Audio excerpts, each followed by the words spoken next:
প্রভু যিশু মনুষ্যরূপে ঈশ্বর, তিনি যে পৃথিবীতে এসেছিলেন তার কাছে কি ছিল? আমাকে উত্তর দাও, তার কাছে কি ছিল? আমেন।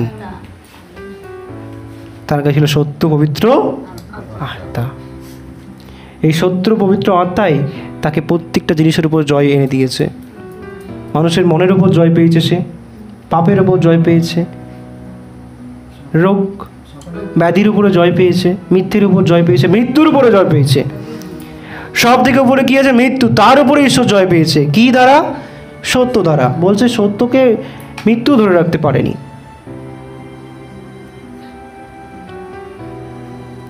সত্যকে মৃত্যুও পরাধীন করতে পারেনি। সেই সত্য দিয়ে আমাদের প্রভু যিশু প্রমাণ করে দিয়েছে যে একদিন সত্যের জয় হবেই। যে যতই মিথ্যা আশ্রয় নিক, পাপের আশ্রয় নিক, থাকতে পারবে না শেষ অবধি। আমাদের সত্য যেইখানে, সেখানে ঈশ্বরের আবির্ভাব রয়েছে। যেই ব্যক্তি সৎ সত্য পথে চলবে, মানে মনে করবে যে সেই ব্যক্তি ঈশ্বরের পথে আছে। বোঝা গেল? তোমরা সেই সত্যকে অন্বেষণ করো। যেদিন সেই সত্যকে অন্বেষণ করবে এবং সেই সত্য গ্রহণ করবে, তোমাদেরকে এই জগতের মানুষ ঈশ্বরের প্রকৃত সেবক বলে গণ্য করবে, না হয় ভণ্ডরূপেই বলবে। আজ এই জায়গায় দাঁড়িয়ে আমি গলা উঁচু করে বলতে পারি যে আমি একজন পাপী,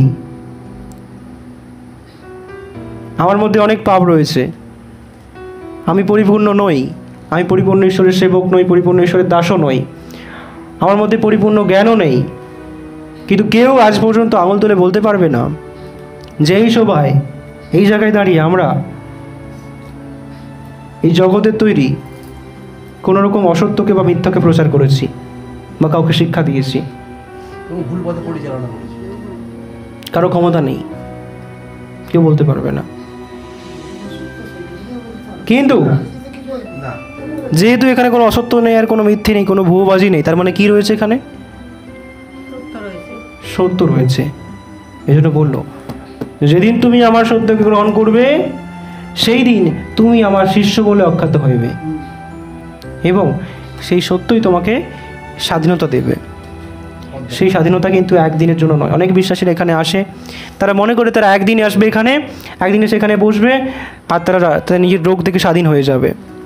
প্রিয় বিশ্বাসীরা, তোমাদেরকে আমি বলি, বাইবেলে প্রভু যিশু যতজনকে রোগ থেকে মুক্ত করেছে, অন্ধকে চোখ দিয়েছে, খঞ্জকে বোবাকে কথা বলিয়েছে, এবং সেই বেশ্যাকে ঈশ্বর ক্ষমা করেছে,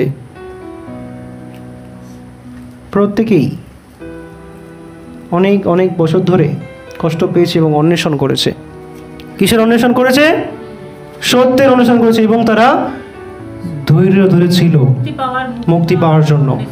তাই জন্যই তারা মুক্তি পেয়েছে। আমরা দেখেছি বাইবেলে যিশু এলো, তাকে মুক্ত করে দিল, কিন্তু না, আমরা তাদের অপেক্ষাটা দেখি না। আমরা সেখানে লিখিত আছে, দেখবে এই ব্যক্তি জীবন দশা থেকে, জন্ম থেকে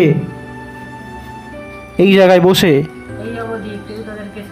সাহায্য করেনি। লিখিত আছে বাইবেলে এমনভাবে, যেই ব্যক্তি 20 বছর বা 25 বছর ধরে অন্ধ হয়ে এই জায়গায় বসেছিল, এই ব্যক্তি এত বছর ধরে পঙ্গু হয়েছিল, জলের ধারে ধরে, সেখানে সময়ের উল্লেখ করা আছে। এই সময়টা যে উল্লেখ করা আছে, এটা আমাদেরকে চোখ দিয়ে দেখিয়ে দেওয়ার জন্য যে স্বাধীনতা একদিনে পাওয়া যায় না।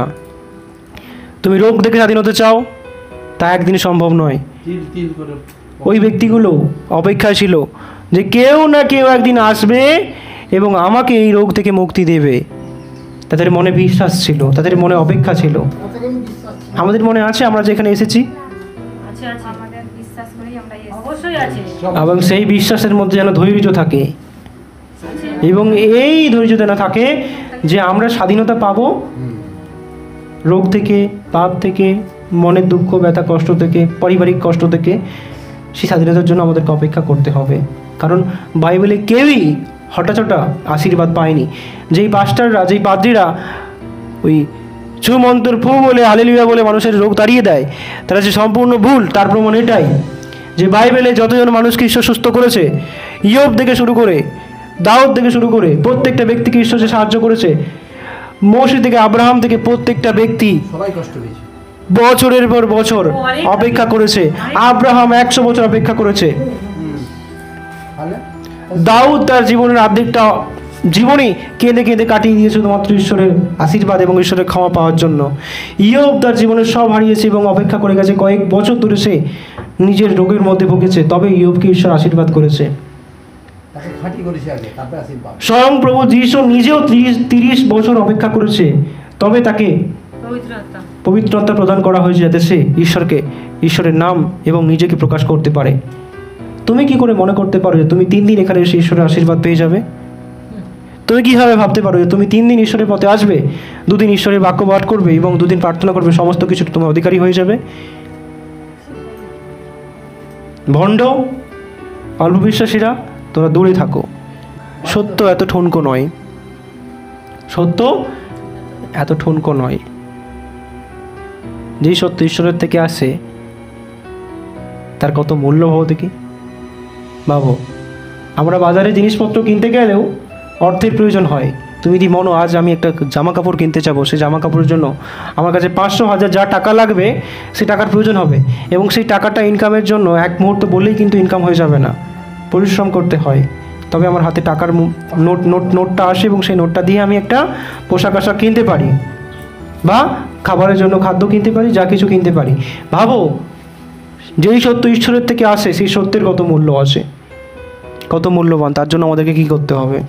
কত ধৈর্য ধরতে অপেক্ষা করতে হবে, ভেবে দেখো। এবং তোমাদের জন্য একটা খুশির খবর শেষ মুহূর্তে তোমাদেরকে দিই। ঈশ্বর বলেছে, যখন তুমি সত্যের অন্বেষণ করবে তোমাকে দেয়া যাইবে, এবং সেই সত্যকে বহন করার জন্য এবং সেই সত্যকে গ্রহণ করার জন্য পবিত্রত্ব প্রদান করা যাইবে। ভালো করে শোনো, যখন তুমি সত্যের অন্বেষণ করবে তোমার জন্য দরজা খোলা দেওয়া যাইবে এবং তোমাকে দেয়া যাইবে, এবং সেই সত্যকে বহন করার জন্যে এবং সেই সত্যকে গ্রহণ করার জন্য তোমাকে পবিত্র আত্মাও প্রদান করা হইবে। আমেন।